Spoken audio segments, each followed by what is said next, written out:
Okay, kids, you ready?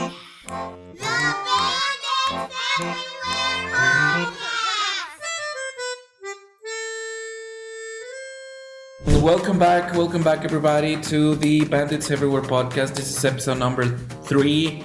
That's right. My name is Matt. I'm the host of the Bandits Everywhere Podcast. We're very happy to have our good friend Nate here. We're very excited to have you. Hi, everybody. Yeah. Let's do this. So, for those of you who are just tuning in, this is the first episode you're watching. The Bandits Everywhere podcast is a podcast about dads being fans of an Australian show for kids called Bluey. We are obsessed with that show. We watch the show with or without the kids. So we're here to talk about whatever we want to talk about. This is a podcast about parenting, about being dads, of course, about marriage, life in general. One of the main things that we got on this podcast is the no judgment thing. There is lots of parenting styles. There are lots of ways. We have come to the conclusion that if you guys are watching this podcast and you are members of the bandits, of the what's the name of the group?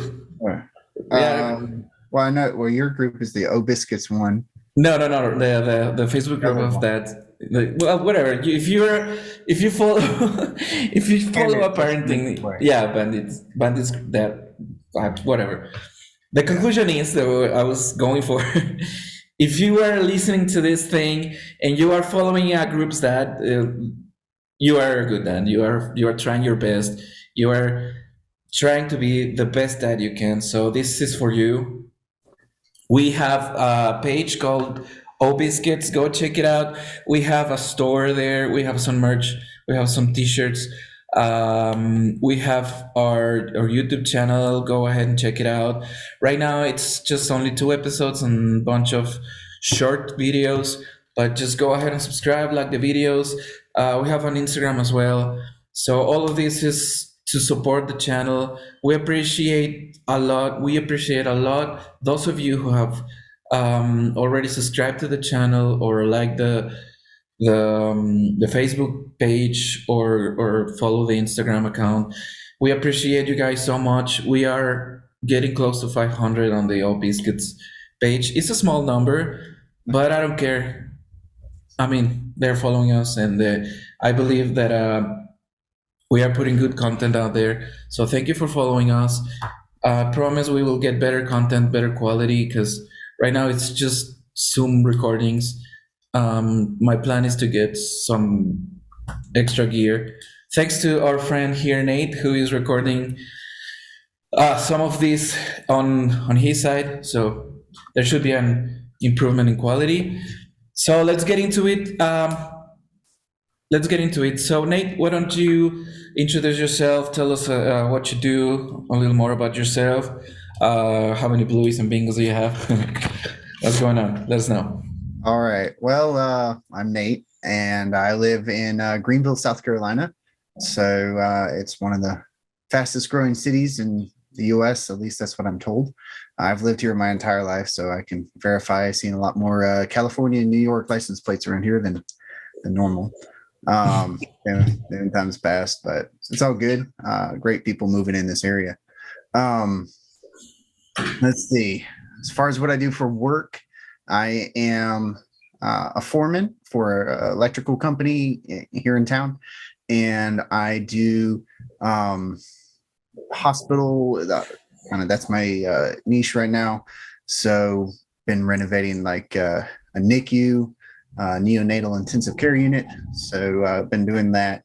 I've done CT rooms, CAT scan rooms, X-ray rooms, data rooms, anything like that. So just any kind of room that's in a hospital, I've either done or I'm slated to do here in the future, near future. Let's see. As far as tell us about your family. Yeah.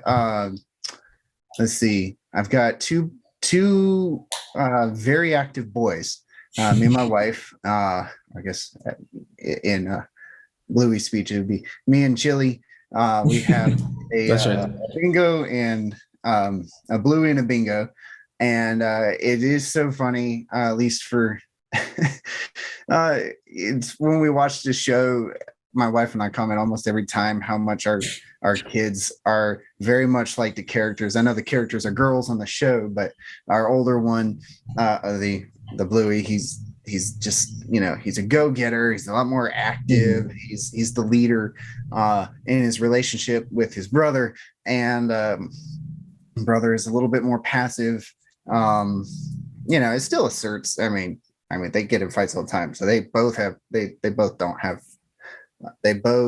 are plenty assertive, but he's just slightly more, passive, and follows his older brother around and gets in trouble all the time and all that fun stuff.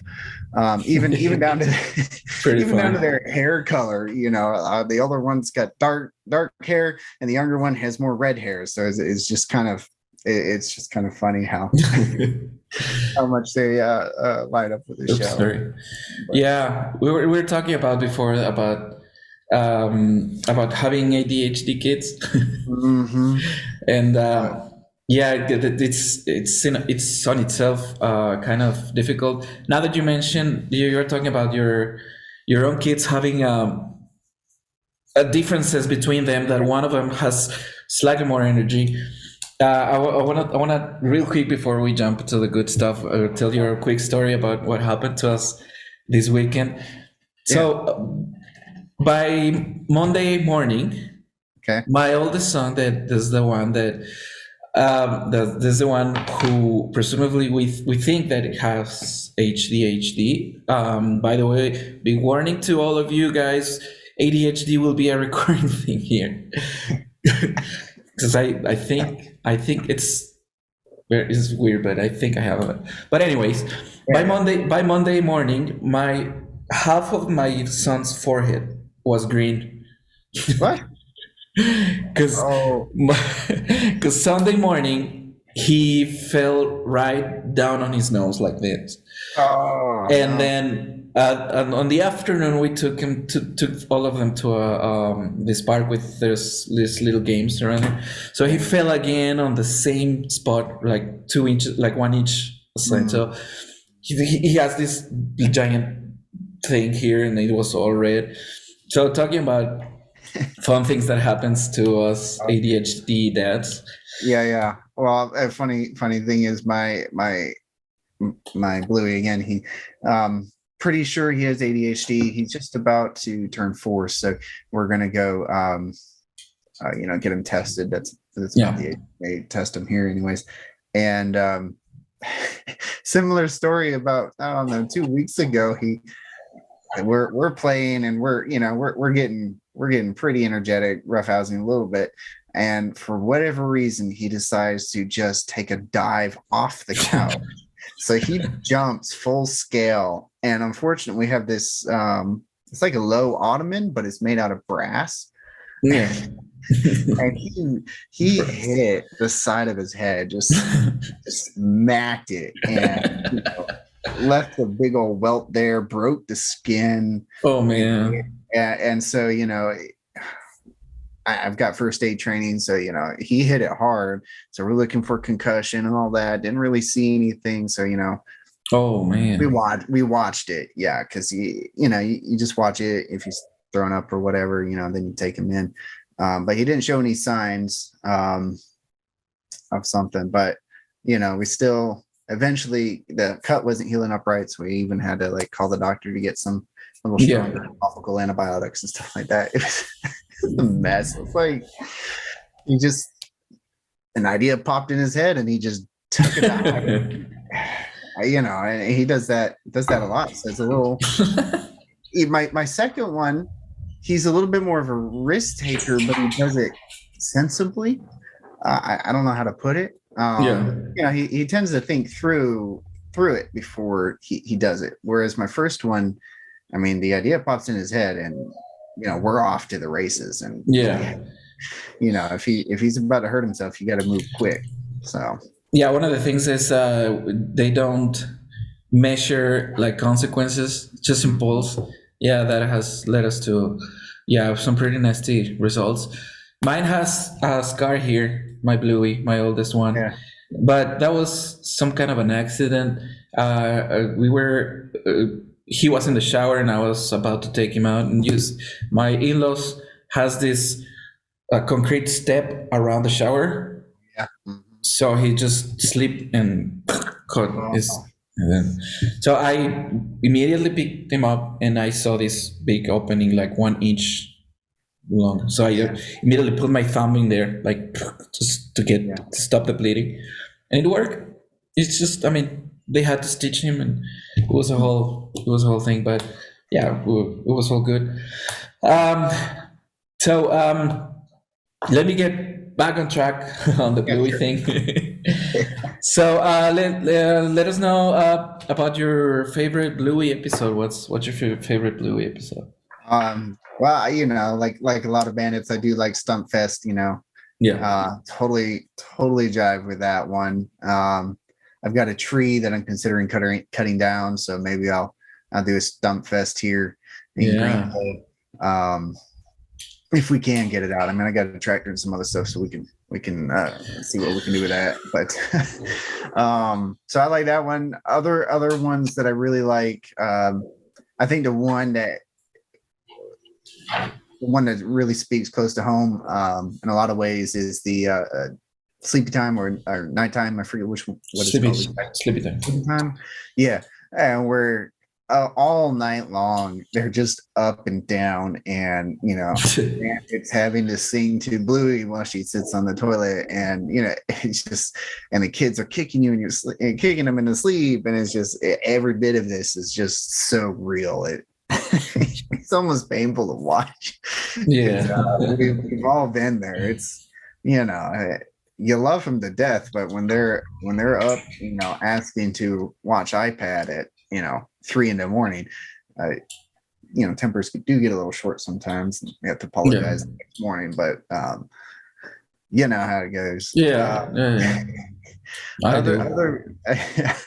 Other ones, Hammer Barn. I really like that one. I get excited when I go to Lowe's or Home Depot around here. And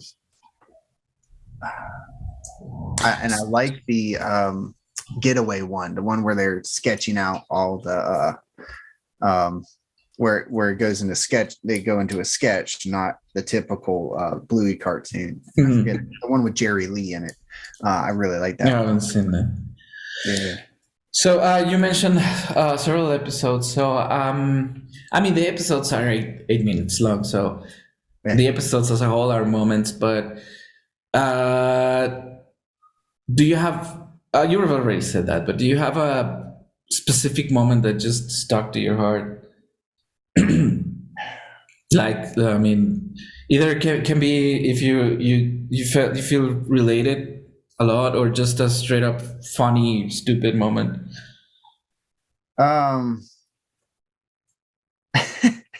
Well, it happens in a couple different episodes, but when the kids come up and they want to play a game with Bandit, and they, you know, throw out a game, you know, tickle crabs or, you know, this or that, and it's like, no, not tickle crabs. It's just like, all the time. Some other. Yeah. We're talking about this, right? Yeah. I mean, that you know, I want to play with my kids, but there's certain games that we've done that I would rather not do again. Yeah, no, I mean, that's that Bandit moment is the best moment of all the show. Every time the kids ask for a game, the reaction from Bandit is so accurate. I mean, there are a lot of moments on the show that I feel like so related with. For instance, the car, the back side of the back seats of the car. Yes, it's got all the snacks, all stickers and snacks. But specifically. I mean, Chile does that too, but specifically Bandit, when the kids ask for a game, the hotel. That's me and my kids. And like I said, my oldest kid is a very high energy kid, so every time he asks for a game, it's like, oh man. But you gotta do what you gotta do. Gotta be done, right? Especially, I'm the one who picks them up from work. So I start work at 7. I get off at 3:30. Yeah. Home, and and they're. Well, it depends on their mood, but when they come and they're wanting to play any of the variety of games that we play, it's just like, it's like, dude, I need to eat first, and then we'll talk about playing, because right now I'm, running low on energy. So, we focus on the food, and then we'll play games after dinner. But inevitably, I'm walking around with kids literally hanging off my legs, trying to cook whatever I can find in the fridge. Oh man, are you spying on my house or something? Oh man, no, it's real, dude. And it's, you want to love your kids, but you also want them, like, go. I got you hundreds of toys. Go play with all of them. Exactly. I mean, it's a hard feeling. Sorry about that. My dog is scratching the window back there. So whatever. Ignore him. Oh yeah. That's a hard feeling, because, I mean, in your heart, you want to play with them, and you see their little faces, and you see that they missed you the whole day, and they just want to play with their dad. But you are so overwhelmingly tired that you want to do that, but also you have to cook. Also, they have to eat, and you have to do some responsibilities. For instance, I work at home. I have my office right here in the middle of the living room. So that life. So I gotta work here, and they're starting to understand that their dad works in the house. So it's a very hard feeling that they come and they want to play, but I'm busy or I'm tired. And as I said on the beginning of the podcast, no judgment here. And so we gotta do what we gotta do, and what I tell them is that they will have a good quality time for each. I mean, I tell my oldest, I'm gonna get to you as soon as possible. I'm gonna get and play. We do this thing. We go out and just walk around the block and go to some garden or something like that, because he needs to physically move to do something physically. So if we don't do that, he gets very anxious and stressed out. My 2 youngest are a whole lot more calm, so it's easy to play with them. But my oldest one is like that. So it's a really difficult thing.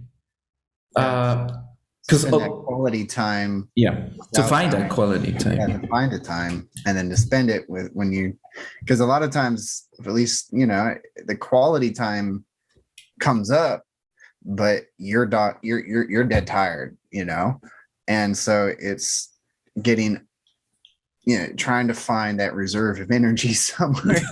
That's right. Maybe in a coffee pot, which is unfortunately often where I end up. Yeah, just to get up and to be able to try to make sure you connect, and like, yours is, needs to go for walks, and mine right now, he's only 3, so we end up wrestling and tussling around the living room a lot, running, and when it warms up, we'll be outside a lot more, so it's it's just finding the time and then having the energy when the time comes to you. That's a little rough sometimes. And also there's this anxiety, at least for me, that how much impact will this have on their lives when they grow up? Like, will they grow up thinking like something like my dad tried but never really like spent some time with me, and there's that anxiety, and you see other dads with the same struggles, and you see the other end of the line, the other extreme side of it, where a lot of kids didn't have a present dad.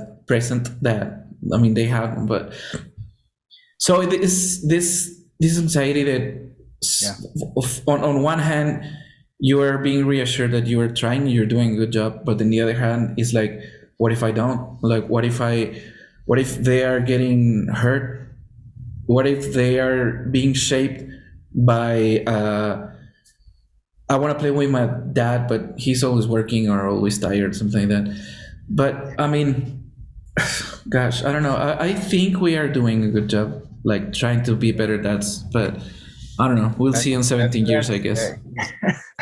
Yeah, dude, it's an everyday struggle, man. It's like you only get it once the day's done. That's it. And you know what? I mean, even on the days where you don't lose it, and you know you've been a decent person, you know, and trying to love them, it's like, did I do enough? Did I really? Did I connect with them? Yeah. Am I more than just their dad, the person who, you know, helps pay for this house, who, you know, keeps them alive? You know, am I more than that? Am I actually their friend? You know, I'm a parent. You know, I'm not their peer type of friendship, but you know, am I building the friend part of the friendship? And you know, they want to play in, like you said, you got responsibilities and you have things, and you know, and for me, it's like I have, you know, I have a list, and unfortunately, you know, pretty sure my Bluey gets his ADHD from me, and I'm going to try to get tested this year too. Because you know, so I have so many projects in my head all the time, and those are constantly pulling at me, and then just trying to break myself from that and come back and be like, okay, this human right here is a lot more important than X, Y, or Z. You know, I need to focus on him so that he doesn't grow up like, you know, either of them. They don't grow up. I don't know, like disappointed. I don't know how else to put it. It's not exactly disappointment, but you know, like you said, you know, I had an okay dad. It's like I don't want to be that. I want to be a great dad. Yeah. And it is a constant thing. It's always, I'm always thinking about. Like I wish there was like a meter, something that like you're doing great or no, because and you add that the social pressure, the in-laws, my own, like my mom, like my brothers and friends, because talking about the ADHD treats from our kids, we tend to we go to this church. I mean, we go to a church, and this last Sunday, we were at like around 7 or 7:30 p.m.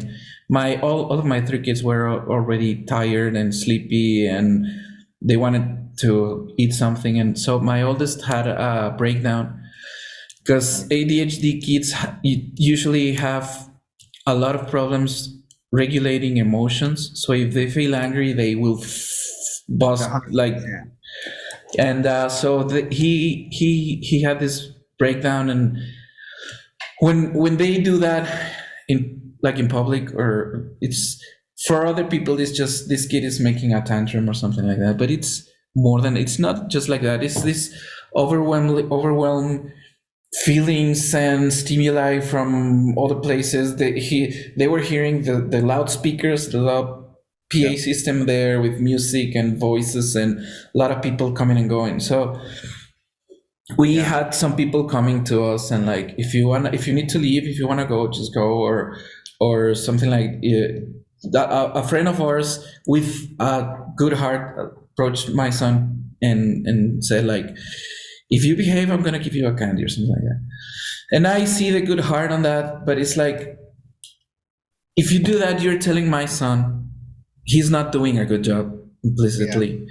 So then I had to sit down with him and talk to him and tell him, there's nothing wrong with you. Like, you are just being you. And I told him, you and I have a different sort of wired brain.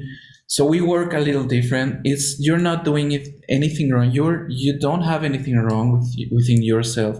We have to work on how to calm your feelings, how to control your feelings. But it's I don't know why I'm talking about this, but it's really difficult to. Yeah. So we are on that line, and I hope that some of the other guys that are bandits on the group maybe are going through some of these struggles.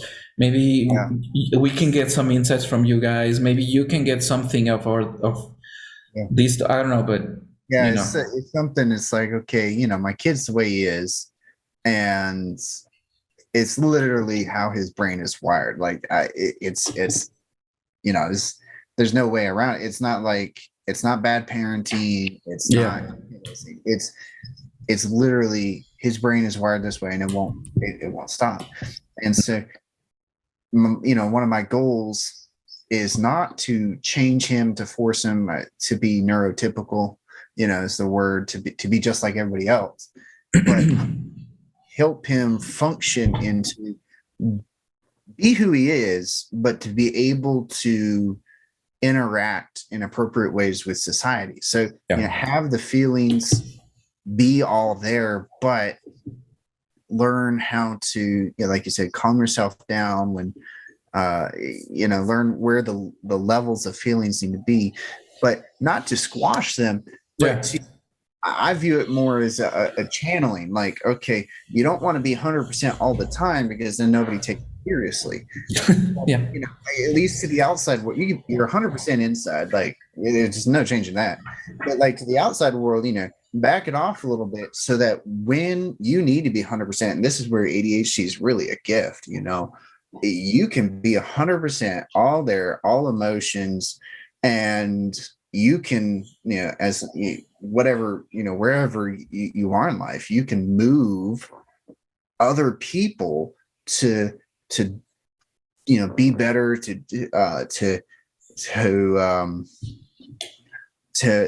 change the way they live, and just because that's one of the things with ADHD is that you have the passion, and if you can engage it at the right moments in life, it will really change things. You can really do a lot of good with it. So it's not about squishing it and trying to, hide it from the world, but it's about releasing that passion at the right times. At least that's kind of how I process.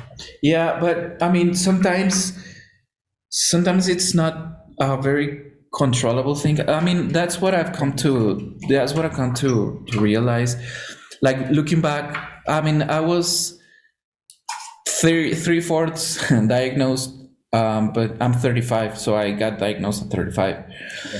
So looking back at my younger age or something like that, I was always, all my life, I have been labeled all my life as I don't know how to say this in English, but I was always the immature one, the distracted one, the childish one. So looking back at those times, it's not like something that I could control. It's not like a switch that now I'm neurotypical, and I mean, you try to mask that. One of the traits of ADHD is you're always trying to mask those flaws, put it on quotes, flaws. And for instance, I never wanted to be distracted. I never wanted to be like, for instance, we had this group, this band. We were going to play at another state. Right. So we load the truck, we got the instruments in, and I remember I spent the whole day before that printing CDs and burning CDs, because it was CDs. We're kind of old, and we were spend the whole day printing CDs and doing all this thing. Right. So we hit the road. We go halfway there to the other state, and one of the guys goes like, "Hey Matt, let me take a look at one of your CDs," and I'm like, "The what now?" Yeah, they're back at home. So if you want to take a look, you should wait until we go back to the tour. And so that was never my intention. And if I could go back to those things, and and I could say something like it was to them. It would be something like, look, I'm sorry. It's not that I don't care about these things. It's just that my brain is weird. So I don't want my kids to grow up. At least my oldest one, that he's the one that he's been showing this ADHD treats. I don't want him to grow not knowing what the hell's going on here. So I want him to know how his brain works and help him as much as I can to accept what he is. And it's really hard. We had a very heated up conversation with an ADHD group that Facebook group that I'm on, that I posted, I love my ADHD brain, because at the moment I was being creative. Right. And there were like 30% people saying, going, yeah, I love my ADHD brain too. And 70% was like, what are you talking about? I mean, this is a curse. Yeah, so, no, I don't view it as a curse. I view it as, there's it's a marvelous gift, really. But we do get distracted. It's not, and that's not, like you said, it's just the way our brain is wired. Learning how to, function while we're, constantly distracted with this and that, learning how to, get back on track and get tasks done, while at the same time, working with our brains, not trying to force something that's just not us onto it, Yeah, I feel like that's, yeah. Yeah. So, yeah, absolutely. And working with the kids, but I'll tell you one thing that I get really concerned about, because, my oldest, like I said, he like you said, he'll have a meltdown. He'll lose it. It could be something very simple, especially when he's tired and all that kind of stuff. I feel you. So I spend, and this is a huge concern of mine, I spend a lot of time with him, because I'm trying to help him. I'm trying to teach him methods to, calm himself down before he gets, to the point where he's punching people. I know. Yeah. I'm trying to help him learn to just self-soothe. And what I don't want to do is forget, my bingo. I'm spending so much time trying to help my Bluey, learn to use his ADHD brain most effectively. But at the same time, if I'm not careful, I find myself, I'm spending a lot of time focusing on Bluey to the neglect of bingo. So he's, like I said, he's a little bit more passive. He's a little bit more quiet. He doesn't quite, he's not assertive like my Bluey. And so it's like, okay, I can't just do whatever Bluey wants, because he has all sorts of ideas. I mean, he's all over the place, right? But it's like, okay, we'll do those, but we also have to give my bingo, we have to give him time. We got to play his games too, not just yeah. And most of the time, they're going right along with each other, so it's most of the time not an issue. But I don't want to just focus all on the child that really does need more attention. Yeah, and that's a key. You were saying you're putting everything this way because, let me tell you, these kids are black holes of attention.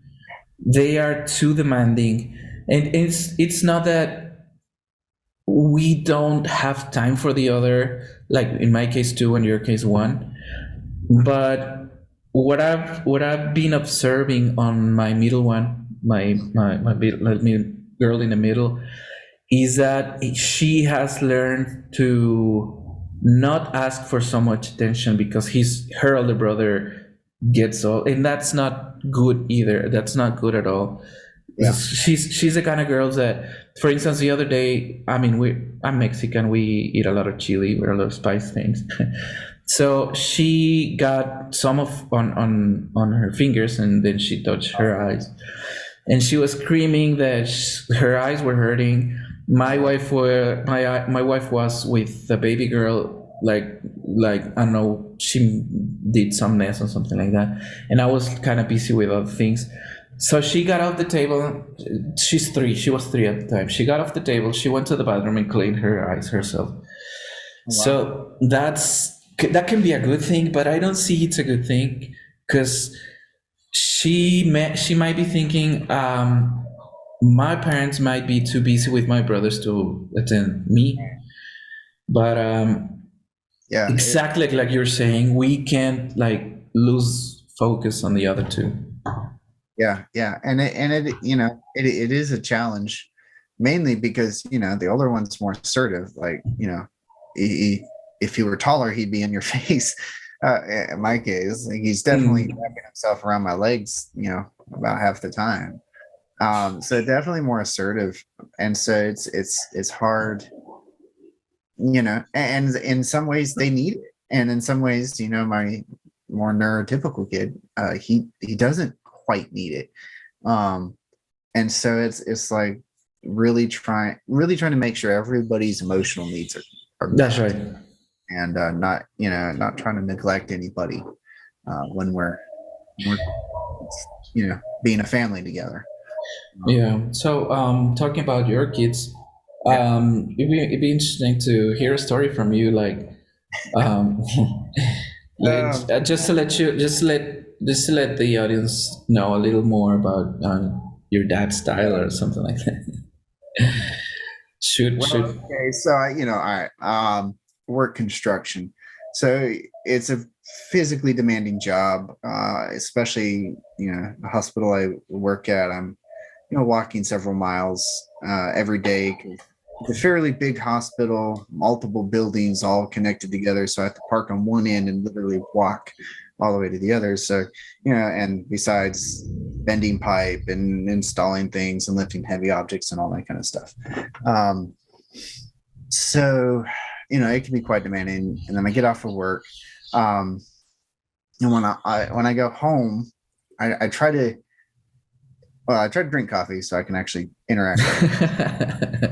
not be a zombie, but sometimes I'll figure out ways to I'll play games that involve as little movement from me as possible.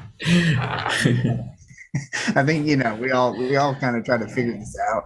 Yeah, Mountain Mom and Dad. Yeah. Oh that yeah. Episode. Yeah. Right. Yeah. So one time I played as a slug, and they loved it. I don't know why, but this is great. So all I had to do was just slide across the floor super slow. Taking notes.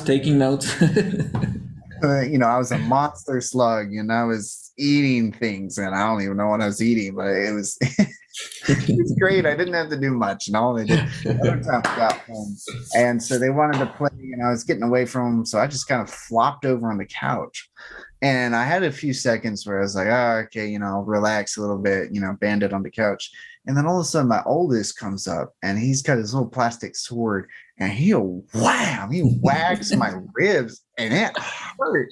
So I get up just as fast as possible. And then also my finger's there, and he's got this plastic guitar, and he goes, smashed it in my face. And and we're and then my wife, she's over in the corner looking at me, and she's dying laughing. It was hilarious. And then after a little bit, I was laughing too after I got over the quick pain. But hang on for a second here. Yeah. No. What's that? Sure. Wait, let me grab something. Sure. No worries.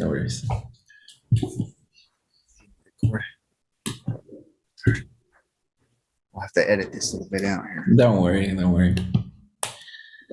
Yep. Yeah. All right. Let's see. So yeah, we that was great. Yeah. So normally I'm tired, and I try to find those low energy games that I can play. But then there are times when they pick their own games. Like tonight, we came home. I was a T-Rex for a bit, stomping around, and then they shoot me, and then I die, and then they come up and fix me, and then I'm alive again, and I just want to lay dead, on the floor. And and then my oldest, he'll pretend to be a baby T-Rex with me. So I'm not sure, exactly T-Rex parents, but I do the best I can. We usually just go around and eat things. And then after that, what else did we do tonight? Somewhere in there, we ate dinner, and we played Naughty Naughty, which it's not scandalous at all. It's just sounds like. Yeah, it sounds bad. They came up with a name, so yeah, it's a that community, so don't worry. Yeah. So basically what it is if you've seen the episode Bad Mood, it's kind of roughly based off of that, where Bingo's in a bad mood and Bandit just goes around and throws things all over the place. Yeah. So that's kind of what Naughty Naughty is, where I just kind of I start talking to him like, okay, Bingo, you need to be kind to your brother, and I'll take his hand and slap his fist, and then they just die laughing, and so it's kind of what we play, okay, you need to listen to me when I'm talking to you, and then make him stomp on my toes or something, and they just die laughing the entire time. So it's great, but it's it takes a lot of thinking and a lot of energy to make the kids like puppets. But then let's see, what else did we play? I think it's the first episode, Magic Xylophone. Mm-hmm. We don't have a xylophone, but we play freeze. So I'll be moving, and then they'll say freeze, and usually it'll come up in the middle of some random role play game, whatever we're playing at the moment, and they'll just look at me and go freeze, and then I have to freeze. Otherwise, don't go well. And then they'll say unfreeze, and I'll start moving freeze. And we do that with play pause. Or pause. We do that now. Yeah, so so we do that kind of stuff. We do a lot of I don't know if it's role play, but like animals and a lot of animals. We got little Nerf guns, so we shoot each other sometimes, run around the house, do that kind of thing. Pillow forts, those things in the evening. That story you were talking about, the smacking with the guitar and all that. I remember one time my oldest one was, it was like 3 or 4 months old. It was all a coincidence, but I used to wear a long beard. Okay. So he'd be laying down on the bed. So I approached him and I put my arms like this on the bed, real close to him. So he kicks with his legs like that. He gets me on the shoulder, so I bend my elbows like that, and I went like this. When I go down, he reaches and grabs my beard and pulls me in. Oh man, he's like a ninja or something like that. No, they are. They somehow they can nail you sometimes, and it's like, I wasn't expecting that at all. Yeah, but he was months old, so that was fun. The one other thing you were mentioning, like with the current theme about our talk here, is how difficult life is, being tired and trying to work around that and play and have some quality times. I wanted to mention that seasons change. We don't know what can happen in the future like that. So right now the cards that we have right now are difficult. So, but I don't know, just take heart, and maybe in the future you can have a state on your career where you can be more with your kids, or I don't know, things change. So we just got what we got right now, and hope for the best for the future.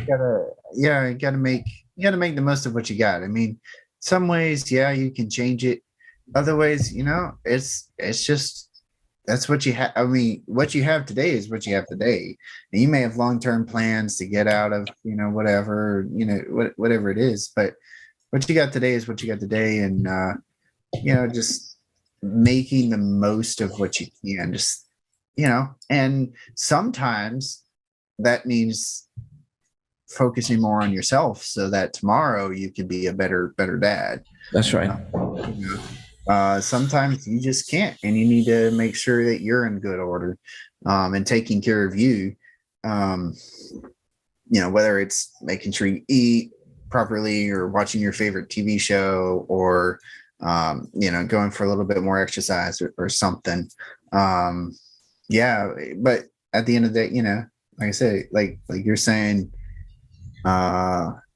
today is today, and try to make the most of it, what you can, and eventually things may move on. But live in the moment, I guess. Yeah, one of the other bandits that we've had on the show, some of them have really weird jobs. Oh, yeah.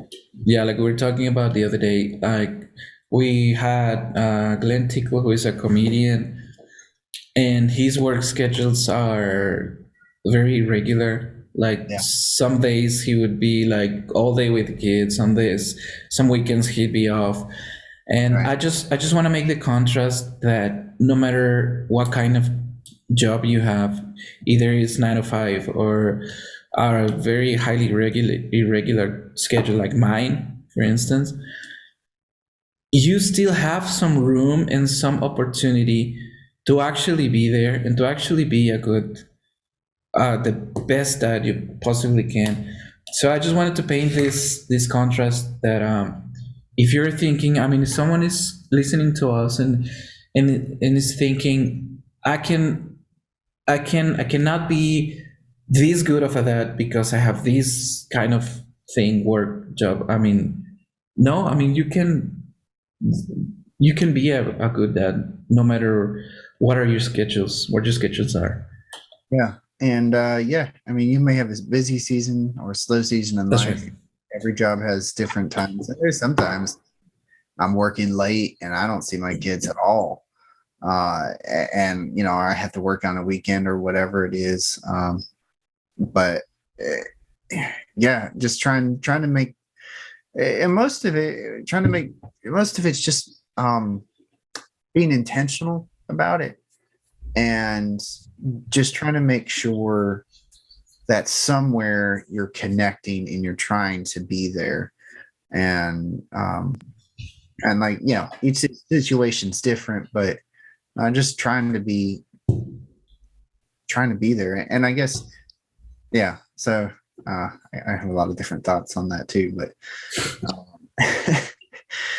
I guess one of the main motivations for me, I'm also a Christian, and it goes down to one of the core things that Jesus taught, which is to love God and to love people. And that love is to, sacrifice and do everything you can for them. And for me, the way I approach my kids, I'll cut whatever I got to do. I don't cut everything out to be with my kids, because then we wouldn't have a house and a home and all that kind of stuff. But I want to make sure I love them to the best that I can in this world. I mean, things come up, and I'm, there's no perfect dad out there, and I'm definitely not even close.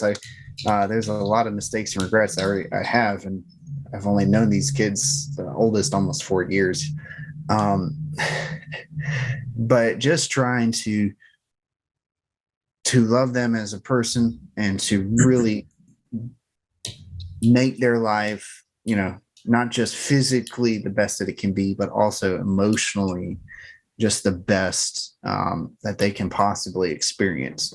And, I won't control everything in their life, but, especially as they grow up and they go out, but I can do everything I can now to hopefully give them a good foundation for the future. So that's kind of one of the things that helps me gauge what I'm doing and what I need to, some things I got to cut out. I used to do a lot more projects, and one of those things I realized is I got to cut out 80, 90 things just so I make sure I'm there with my kids. And some people, they have their jobs are, a lot busier than mine. I have a fairly straightforward 40-hour work week, generally speaking. So I totally get if your work week is, a lot more haphazard, here and there, hit or miss, or, you're pulling 60, 80 hours doing a county job or whatever it is.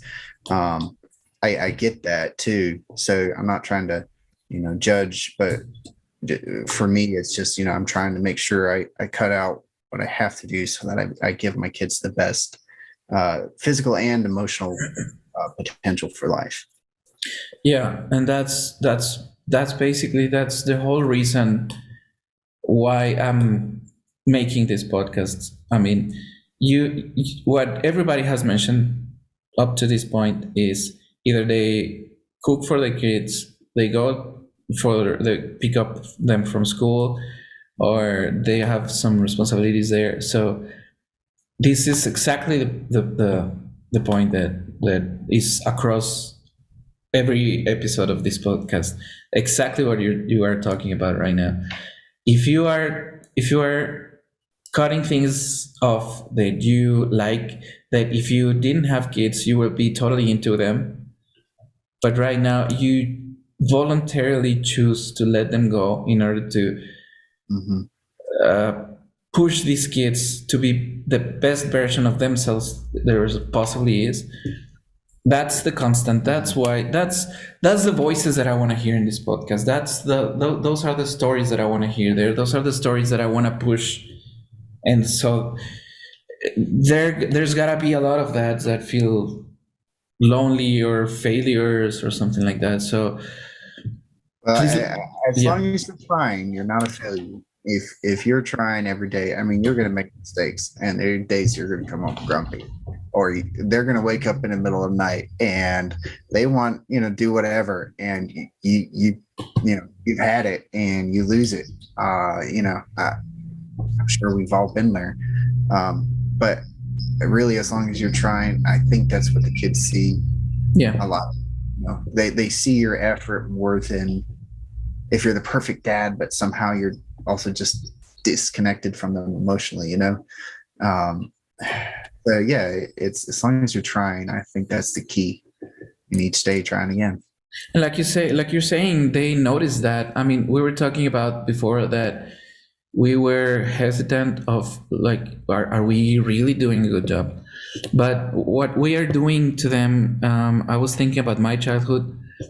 I didn't know much about my dad's personal life, my parents' personal life. I didn't know if they were going through financial crises, if they were going through personal stuff or anything like that. I didn't know that, but what I do remember is the time that my dad used to take us to the park. He was like, the times that now that I see that way, that he was really trying to be there with us, to be there for us.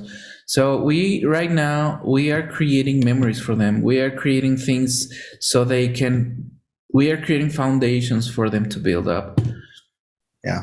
We are creating stories that, remember the time that my dad broke his rib trying to play horse with us? I don't know.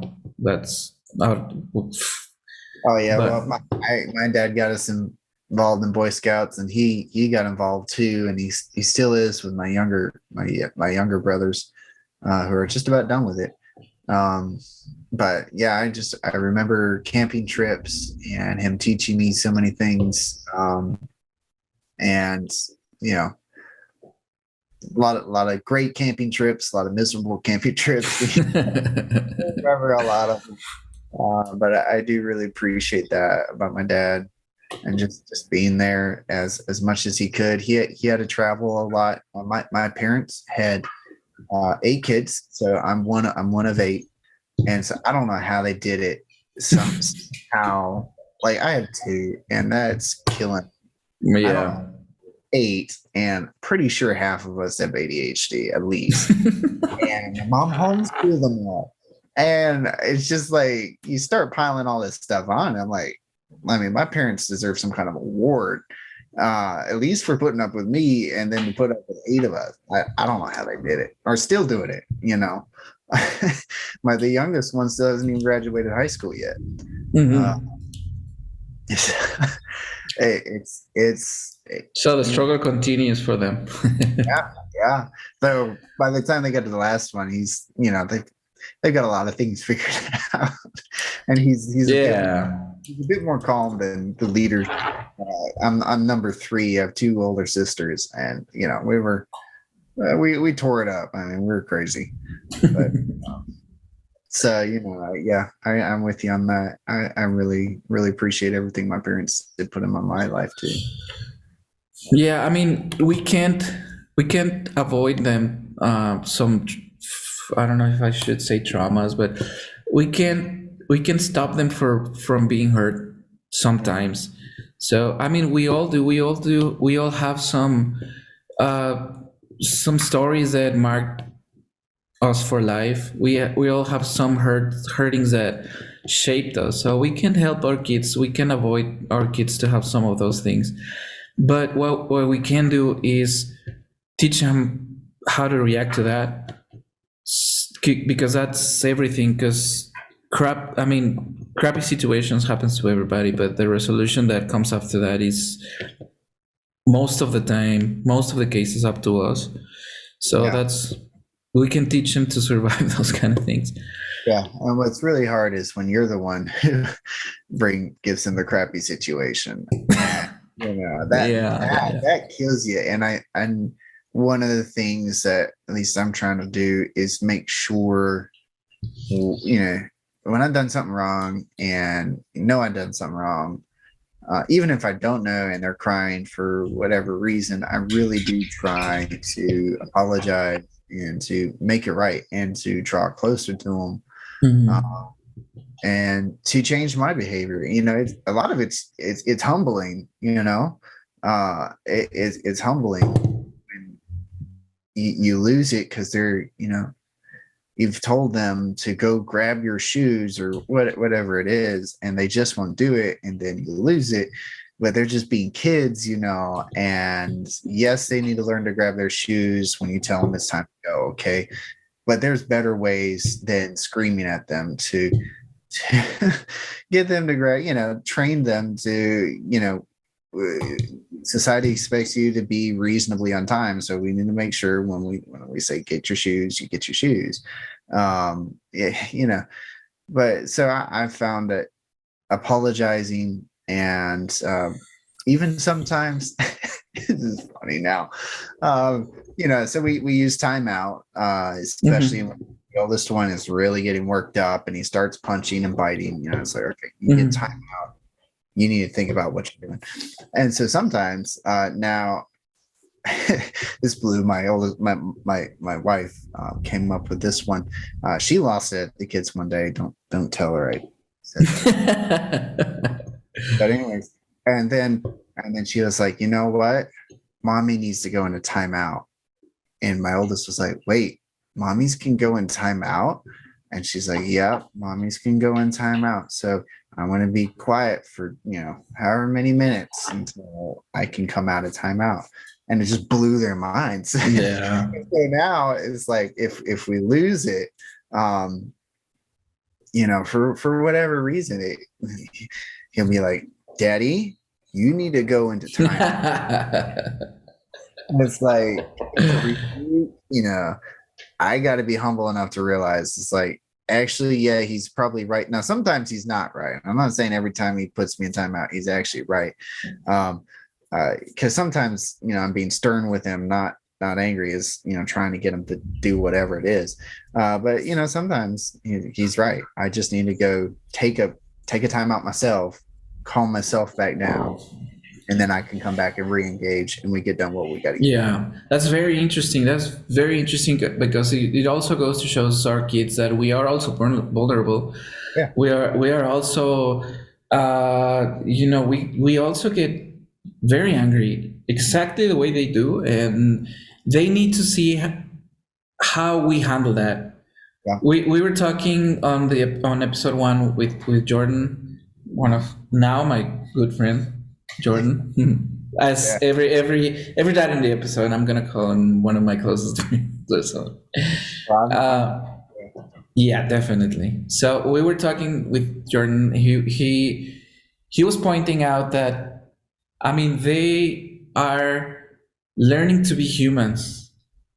They are learning the social skills. They are trying to find a way to be human. And like this meltdown that my oldest had this last Sunday, where I was talking to my wife, and he said also something like that. She said, I mean, sorry.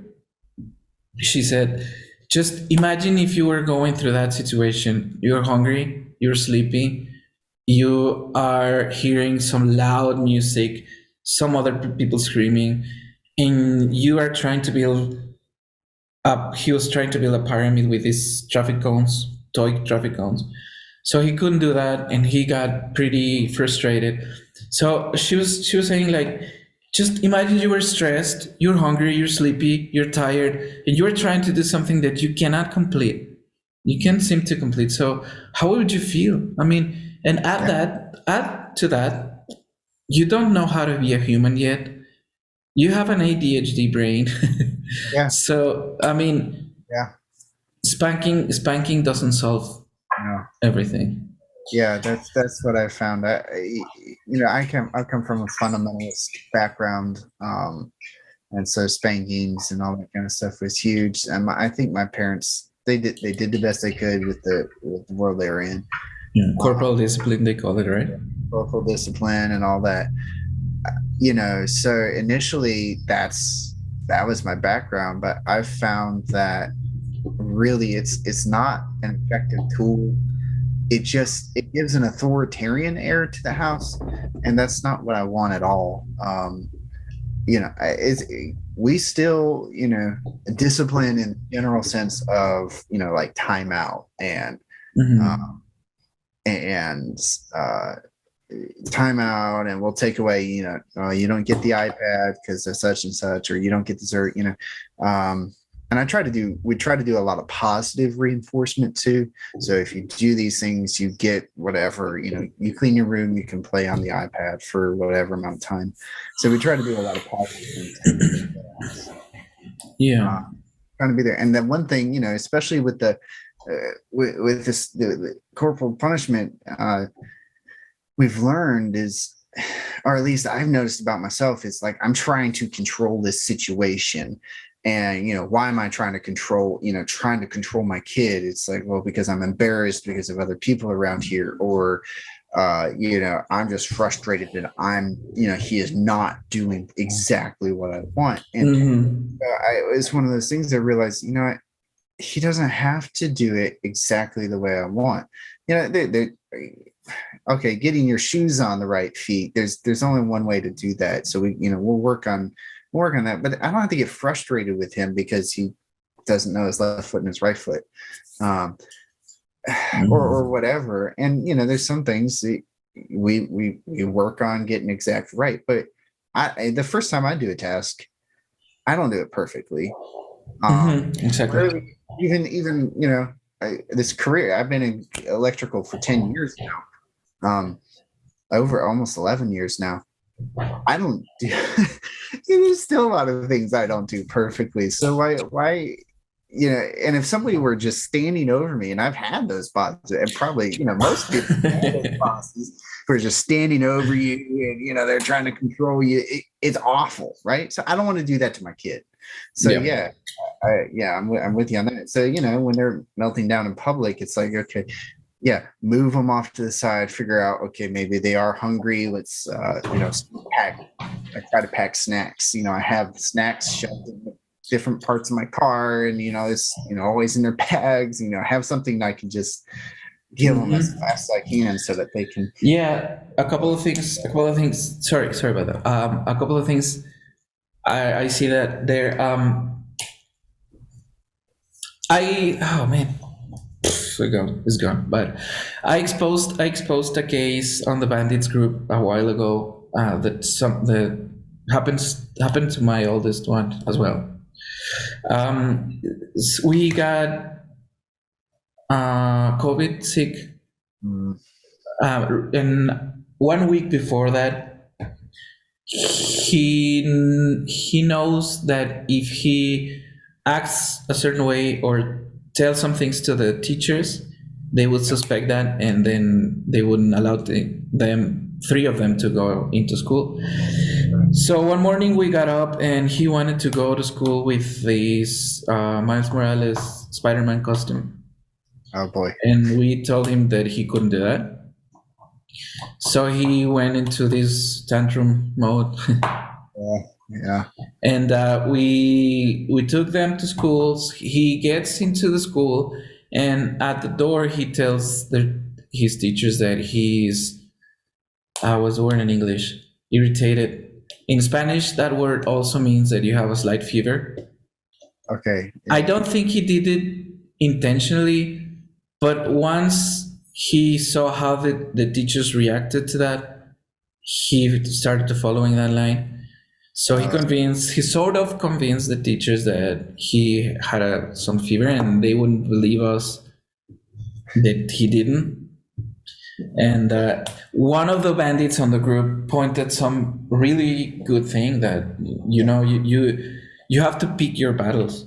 I mean, wouldn't it be easier to convince the teachers he wanted to go with a Spider-Man costume? Wouldn't that save us a lot of problems? And he is actually right. I mean, there's a lot of things that a lot of fights, a lot of things that you can avoid.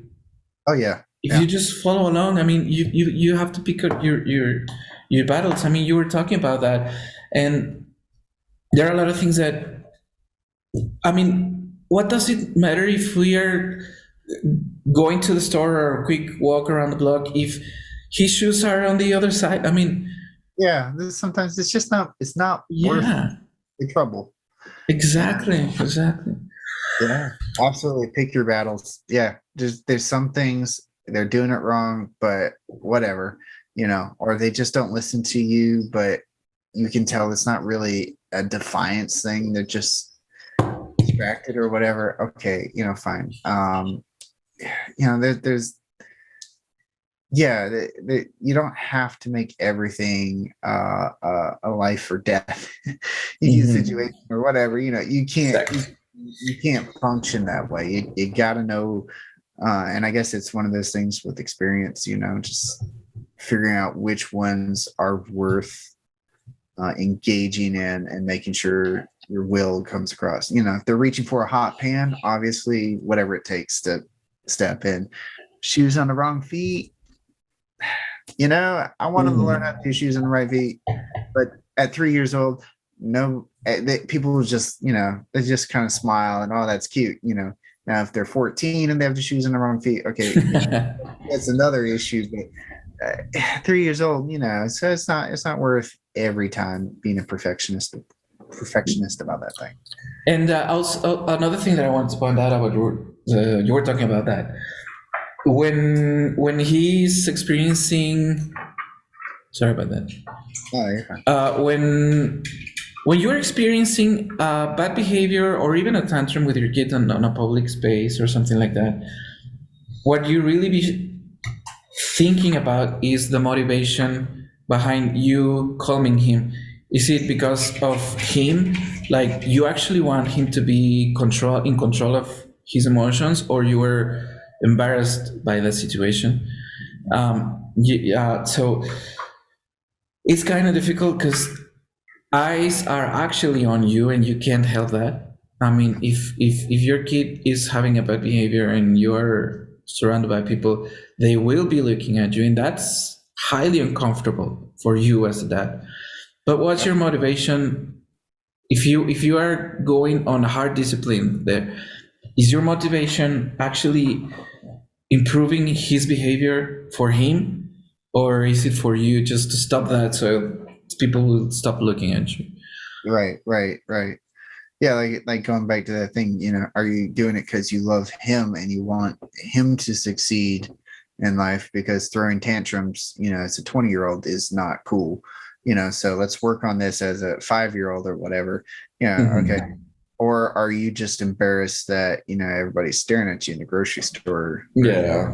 or wherever you're involved in. It's yeah, and then and then finding and what I find, if I'm focused on him, I find those ways to de-escalate the situation so that we get to the point where, okay, calm him down, even if I got to carry him and just step out for a bit. Just calm him down, de-escalate.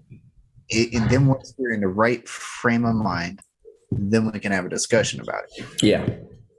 And my kids smart. The kids are smart, You got to talk to them on their level, but at the same time, they can figure it out. So, have that conversation, but have it at the right time when they're calm back down, especially for the ADHD kids. Yeah. Yeah. And I mean, the answer to these things, I mean, now that we're talking about, it's pretty obvious. I mean, you don't hurt your kids like that, but it's another thing. It's really difficult when you are at it, when you are actually at the thing, and your decision is taken in a split second. Mm-hmm. I mean, those of you that's listening to this bit that has kids around our age, you know what we're talking about. So I'm interested to know what's your approach to these kind of situations. If you are listening to this, shares your thoughts about this, because honestly, we are still trying to figure it out. So if maybe your kids are older and you got some pretty interesting insights for us, just let us know. I mean, I'm interested to know what everybody's thoughts about this. We are now at 1 hour 15 minutes, so I'm thinking about closing this episode for now. My initial thoughts were 30 to 45 minutes. Well, whatever you got to cut out what you got to do. Yeah, all the episodes have been more than an hour. Yeah, so yeah, I don't care anymore. If people are interested, if people are hooked, good. Yeah. I mean, if you want to know about it, I mean, parenting is very complicated. There's no one right answer, even day to day. It's always constantly changing. So having conversations that are over an hour in length is, I would say, typical. I mean, I don't see how. It's even short. I mean, we could go on for hours. Oh, absolutely, yeah. So let's do this a conversation of more than two people. Please leave us a comment on Facebook, on Instagram Shorts, or YouTube, or whatever. We're very interested to know your approach to these things we're talking about. We talked about having ADHD kids, having ADHD ourselves, our backgrounds as Christians or whatever, parenting, discipline. Let us know what are your dad styles. So we're gonna close now this episode. Thank you, Nate, for being here. It was a really good conversation. It was a really meaningful and fun conversation.